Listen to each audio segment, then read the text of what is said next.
Yeah, I mean, look, there are historical parallels, not many of them in the US, but around the world, and none of those are examples that you would want to emulate, right? You mention Argentina, where we ended up, where they fired the people responsible for producing inflation data when the inflation was looking bad. That sounds pretty familiar right now.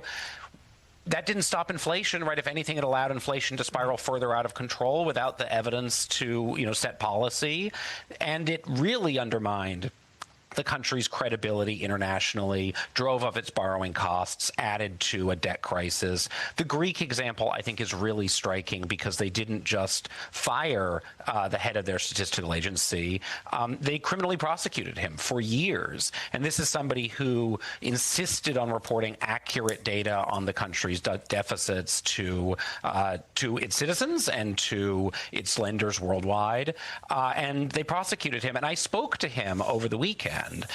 And he made the point that, we talk about how data is important for decision making, for the Fed, for policy, but really it's important to democracy, right? Fundamentally, the reason we need this data is so that we, the citizens, can hold our leaders accountable. Elizabeth, my colleague, mentioned it earlier, right, that the inflation was a key part of why Joe Biden lost or Kamala Harris lost the last election.